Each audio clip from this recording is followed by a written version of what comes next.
live stream. I'm not doing anything too special here. I'm actually working on another video right now. The Steyr M95 that was sent to me by Royal Tiger Imports. I'm doing the cleaning portion of that, getting all the parts cleaned up. I've already cleaned and blued a handful of the parts you're going to see in the video. But I figured, we're going to go ahead and just do a little live stream. I'm doing some of this here, just chat and whatnot, because I've still got quite a bit of work to do on here. This isn't going to be a particularly long live stream, but I did want to, come in and chat with y'all. The election is just a couple days away, and I don't know what the numbers are currently right now, but as of a few months ago, there were roughly 10 million gun owners in the United States who are not registered to vote, and about 600,000 of them are here in Texas alone. So, that is something that hopefully has been addressed in the time since then. I really, really, really, really hope that gun owners have registered to vote and are going to vote. We've seen time and time again, Kamala Harris has said that she wants to ban assault rifles, a made-up term,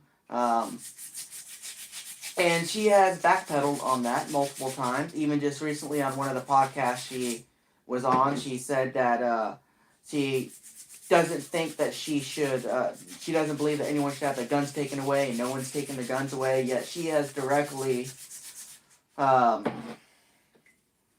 multiple times said that she wants to do a mandatory buyback. And I don't know if you know what a mandatory buyback is, but Australia did it, and the only way you can enforce a mandatory buyback, well, first of all, the mandatory buyback itself is unconstitutional because it forces you to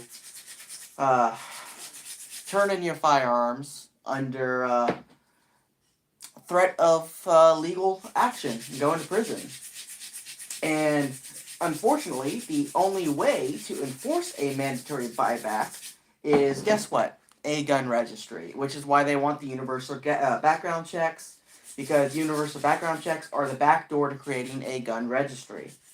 Now, the ATF already has an illegal gun registry that it's admitted to and has been found and has been proven to be searchable by name, address, social security number, firearm serial number, all that stuff that they are not legally allowed to have to begin with. But guess what? They have it anyways. And, that's just one of the many things. But, she doesn't really have any.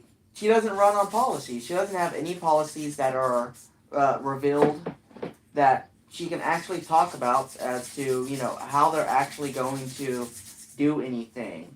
Meanwhile, Trump has, in the past, he's made mistakes, and he's admitted that he's made mistakes, that in his first term, he picked the wrong people. He had bad judgment as far as picking people because he had never been a politician before. He didn't know how to govern, and he took bad advice from people who were establishment government types. And he regrets the stuff that the people he's picked the last time, and has promised to pick better people this time. And we can see this time he has picked better people. I mean, he's got a dream team going. I mean, you got Robert F. Kennedy, Tulsi Gabbard, Elon Musk, just to name a few, and I'm sure he's got a bunch of others on the backside down low that he hasn't announced yet. He's got to, if he wins, he's got to appoint like 10,000 people in a month. And on top of that, something he's did differently this time than he did last time is he has already started his transition team and building the transition team ahead of time. So he doesn't have to rely on having to pick people really fast based off recommendations that he may not agree with later on. Now, people will always say that more gun restrictions were passed under Trump than were under Obama because of the bump stock ban. And one, he's already said he's regretted that. And it's unfortunate the way that happened because that set a lot of the precedents we're seeing now for the ATF arbitrarily changing definitions to ban stuff, such as frames receivers and pistol braces, all that stuff. And the bump stock ban has been officially overturned already in the courts, and you can have them again. Why the hell is my brush? But you know, people make mistakes. The problem is, Trump has for sure not passed more gun control than Biden has, because under Biden he's had the Safer Communities Act, which that earmarked money for red flag laws and universal background checks and created a whole office for it. And then out of that, we saw the engage in the business rule that tried to come out, where they were trying to make pretty much anyone who sells a couple guns a year a felon and need an FFL in order just to be sold. And even private sales in states where private sales are illegal without a background check. And the problem is with that, once again, you cannot enforce a law like that without a universal background check and a gun registry. It's not possible, because in order to enforce something like it, you got to know who has the guns and where they're at in order to be able to check and see if they've been sold. And that's all stuff that she's passed and has supported. And just because she says it's not what she talks about right now, or she's not supporting right this second, doesn't mean that she doesn't still want to do it. You don't change all of your views like that instantly the second you're just trying to run for president. No, what you do is you take a more moderate-centered approach that more or less meets what the general population wants, and then once you win, you go right back to your exact same thing that you've been doing, which, as we know, she hasn't been doing anything. It just concerns me. It makes me worried. It really does. If she wins, the gun issue is just one of many, many things that are going to be a major problem that we have to watch out for, and we're going to have to fight and defend. And I would prefer us not to have to fight and defend our rights at all to begin with. And then, of course, the economy and stuff like that. So please, guys, couple days. This election is very important. I really, really, really, really would like to be able to hire someone for work again. I mean, my business since the past 4 years, I haven't been able to hire somebody. I had somebody last year for a while, but I was struggling. I mean, just keeping one guy employed. Nobody wants to pay money. I've got people this year. I've lost 3 or 4 of my accounts this year just because of not having to save money. And that's been the excuses, hey, we're trying to cut back and save money. We can't afford your service anymore. And that sucks. I'm not the only one. That looks pretty good. That's going to look good once it's blued. Put that off over here. I don't need to polish that one. But yeah, it's just... I'm going to hit it with the steel wool. I'm going to have to wash my table after this. But, it's just... This election cycle has been... Here's the thing. I don't know why you would trust somebody who almost every little thing that they say about their opponent that they say is why you should vote for them is a lie. I mean, I don't know how many times I've seen Kamala use the, find people on both sides lie. That's been debunked who knows how many times at this point. I mean, you can go on Google, on YouTube, and right away see the whole context of that talk, and then they just had it right now. They just did one. Oh, that's coming unscrewed. They just did one right now where they took him out of context again and was trying to say that he didn't care about women, what women thinks. He was gonna ban abortion and stuff like that. When in reality, the full context of what he was talking about, he was talking about protecting women. I mean, why would you want to support somebody who lies like that? Yeah, sure, Trump is bombastic. He's, you know, he calls people names and stuff like that, but uh, he's not calling Kamala Hitler or a fascist. He may call her stupid, and objectively, depending on how you look at it, I mean that's not a incorrect opinion to have if you want to have that opinion.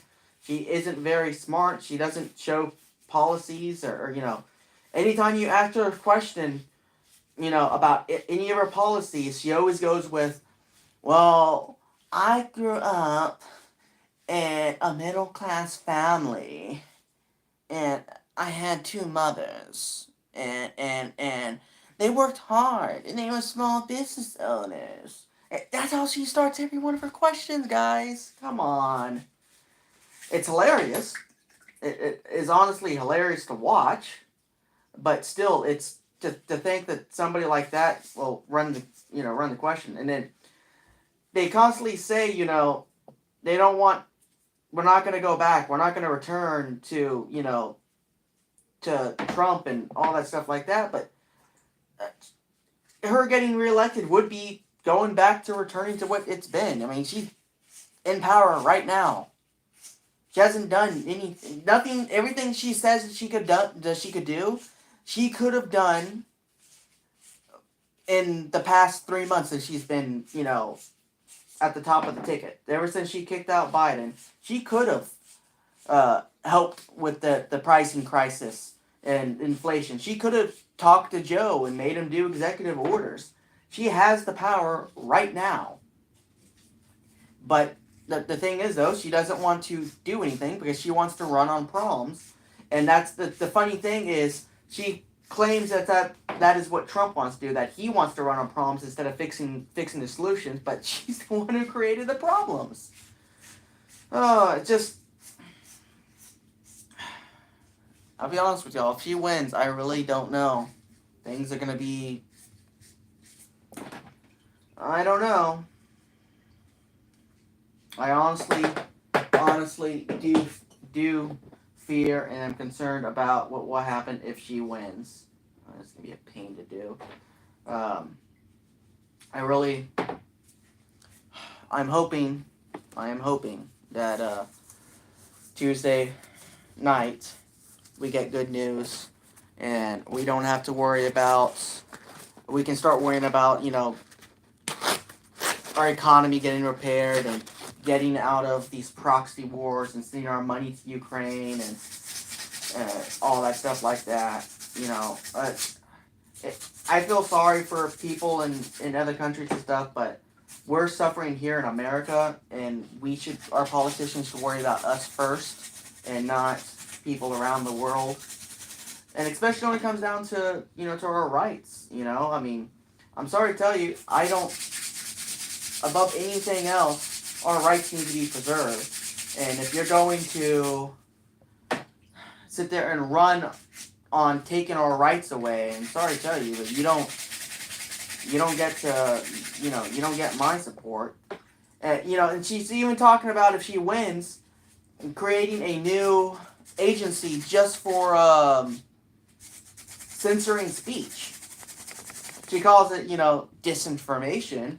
But she's talking to Hillary Clinton to put Hillary Clinton in control of that, of controlling speech, and we all know how it's gonna work. What speech she's gonna try to control is gonna be the speech that they don't like, that they don't agree with, that criticizes them, because that's how they do it. I mean, even when Elon Musk released the Twitter files when he took over Twitter, we saw that all of the censorship was on one way against conservatives, and that's a fact. Nobody can deny that.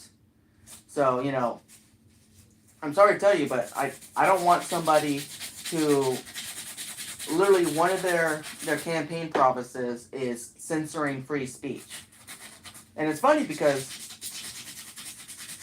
her campaign, one of her campaign things has been running on taking policies from Trump and then claiming what they're wanting to do is what Trump is doing. So it started with the no tax on tips. She took that from Trump, um, which, was huge. And, she keeps saying that, he's wanting to ban free speech and he's going to be a dictator on day one. Once again, taking context, stuff out of context. But,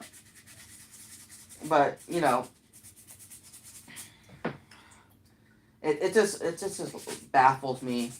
Literally the only reason that she's even doing good in the polls at all is even this close is because the media carries her water for her. We see every time she does an interview, her polls drop. She does even worse. It's only a couple days away, so I doubt she's gonna do the Joe Rogan. I honestly do.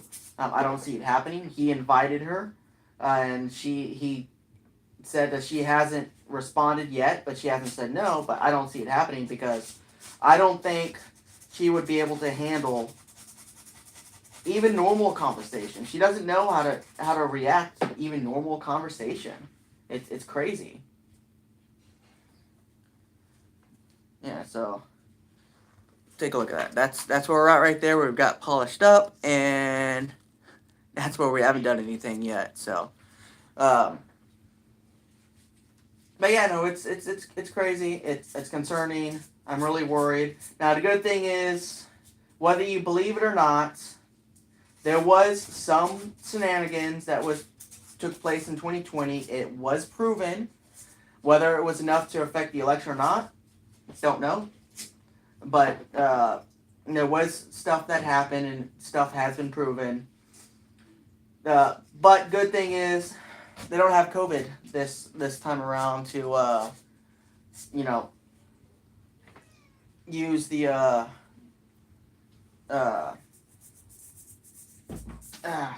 melon ballots, because that's how a lot of that stuff in melon ballots.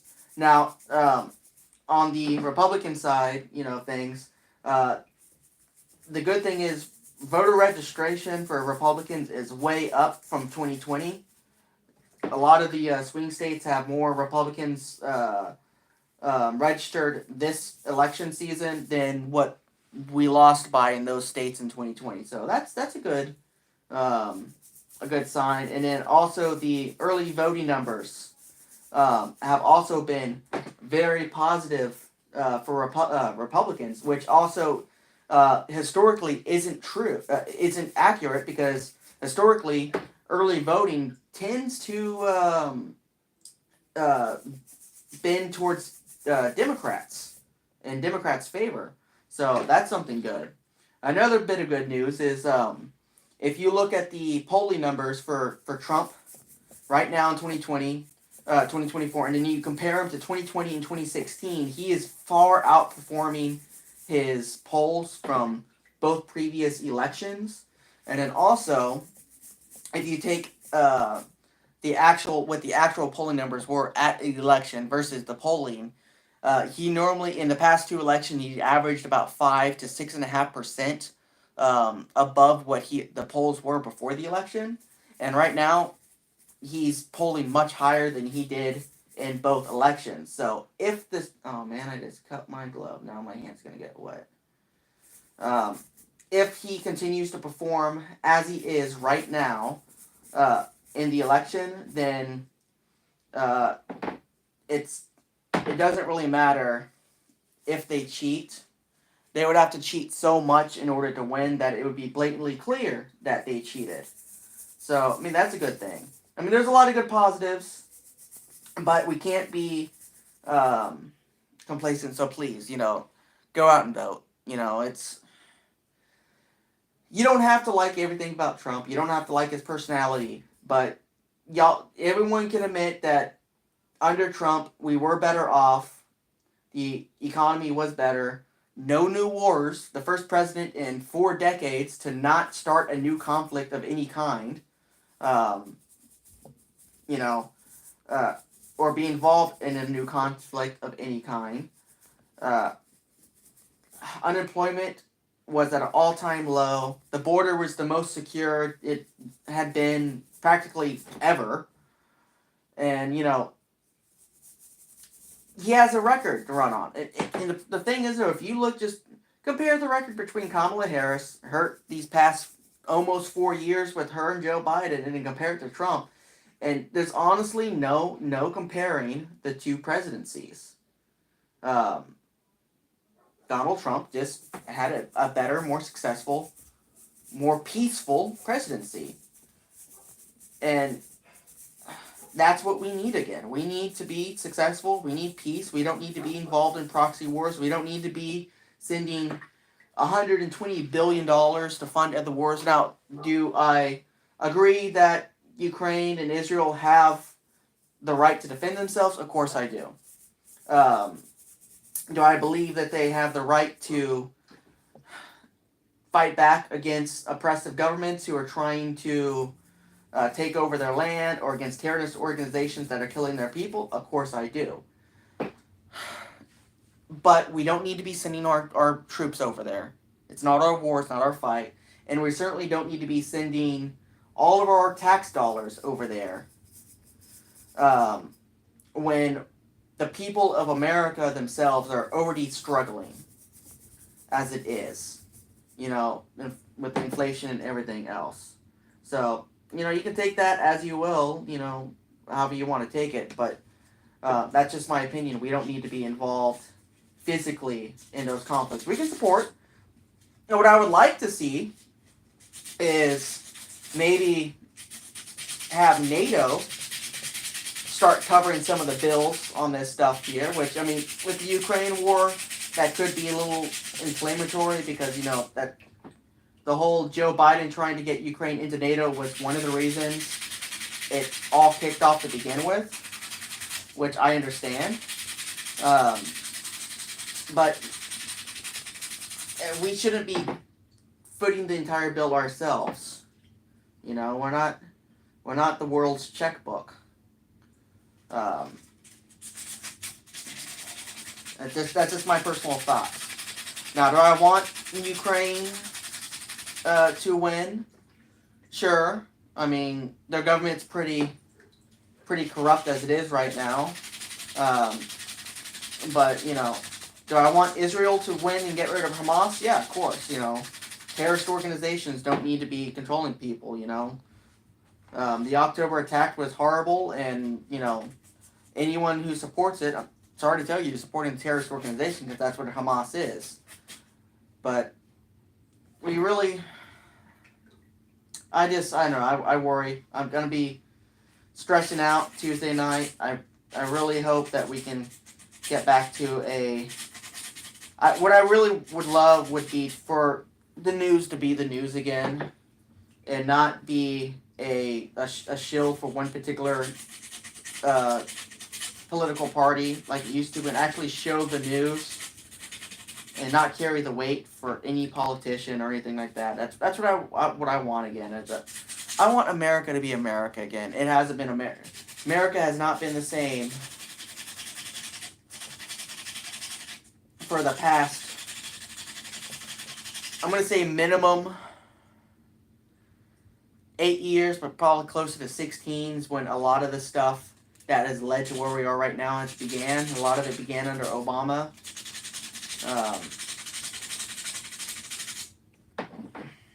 It just, I don't know. You know what I miss, or what I really miss the most? Comedy movies. Good comedy movies where people can make fun of people and not worry about getting canceled, and you can make fun of people again, and that's what I miss. We can't even have good movies anymore. Oh, I almost whacked myself in the face. We can't even have good movies anymore. Seriously, I think everyone can agree with that. But would you like another movie along the vein of Pineapple Express or Superbad or The Dictator I can name probably 40 classic comedies that you simply could not make in 2024 because Hollywood is just all behind the woke culture and everyone's easily offended and stuff like that. I mean, hell, I can't even remember the last good movie that Disney has made. Because every time they make a new movie or show or something like that, they inject a bunch of political stuff into it that doesn't need to be there. Nobody cares about making good stories anymore. I mean, people care more about pushing agendas than actually making a good movie or show. And there's still a few that pop out here and there. But usually they end up being stuff that was intentionally made to be not in that realm. Okay, yep. Take a look at that. It's pretty good. I'm leaving some of the pitting and some of the darkest spots on there just so when I do blow it, it does look its age still. I don't know, guys.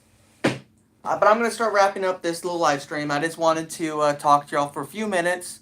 My thoughts on everything. If you haven't voted already, please go out and vote. Every vote counts and matters. We need something to change. And I believe Trump is our way to get back to some normalcy. Even if you don't like him, let's just listen to what RFK has to say. Tulsi Gabbard and RFK did a great little interview, town hall thingy, couple days ago, or early in the week. I watched it Tuesday, listened to it Tuesday. I think it was a day or two, but it might have been Monday. Just watch that and just listen to them. They have some really great ideas of how they're going to fix these 3-letter agencies. And, I mean, seriously, RFK is talking about making America healthy again. Getting rid of all the ultra-processed foods and stuff like that causes a lot of our health problems. How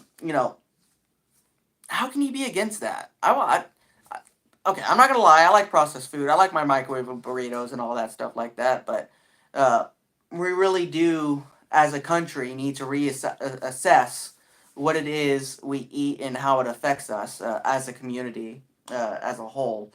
And I would like a healthy food. I would like these 3-letter agencies to be redone and taken, swapped out to where we don't have, unelected bureaucrats ruling over. I would like an agency like Elon Musk is proposing to talk about government spending and stuff like that. There's good stuff on there, but there's none of those policies that are being talked about on Tulsi Gabbard. I'm sorry, I'm not responding to people because my hands all nasty.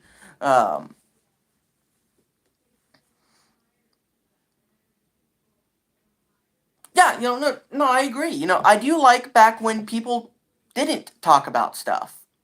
You know, it used to be you didn't talk about politics or religion because that always caused division and stuff like that. And I apologize if my phone dies. It's because my battery's pretty dead at the moment, and I just turned off the notice. So if it goes black, it's either my phone died or I got raided by the ATF.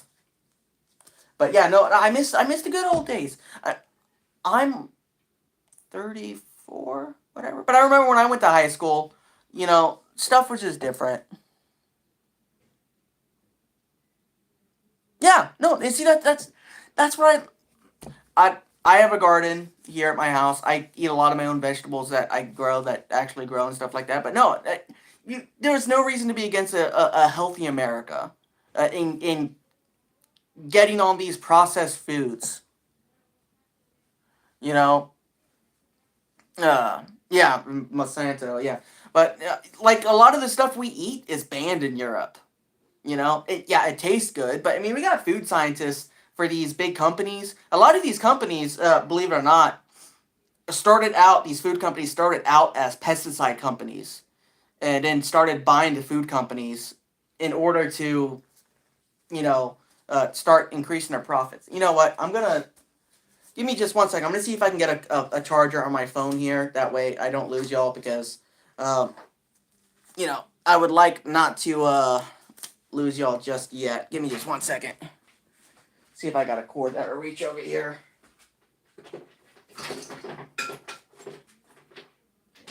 Long. Oh, yeah. Come on. Yeah, let's go. Fighting through the 10 billion cords that I got. Okay, try not to.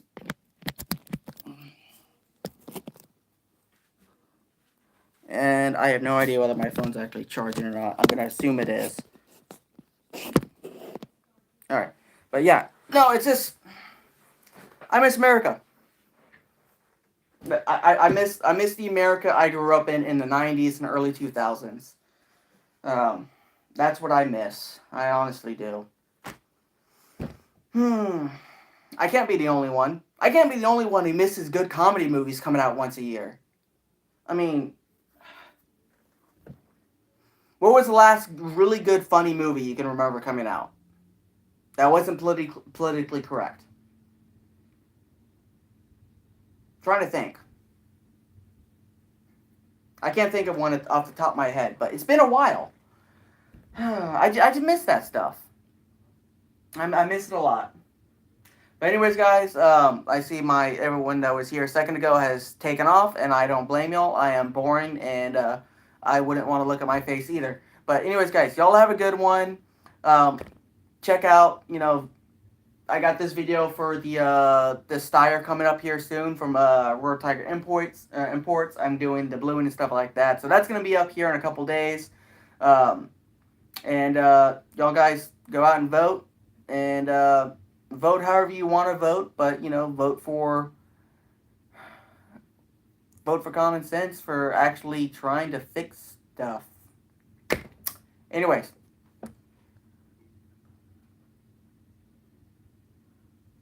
Oh, yeah, no. I've actually been annoyed this season.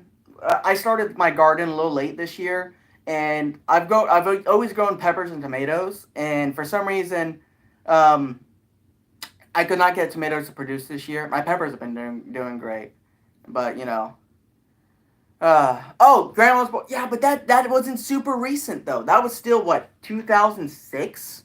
I'm talking about in the past 8 years. Not even 8. Let's go 6 years. In the past 6 years, a good, funny movie that's come out in the past 6 years. I'm trying to think off the top of my head. I can't really think of one that's come out in the past 6 years. But no, I do love Grandma's Boy. That movie is... I love that movie. I got it on DVD, and I pull it up every so often. Trying to think what was the last good one. But anyways... Y'all have a good one. I'll see y'all next time. Vote how you need to vote. And hopefully we still have a country in a couple weeks. Deuces. Y'all have a good one. I'd already end this thing.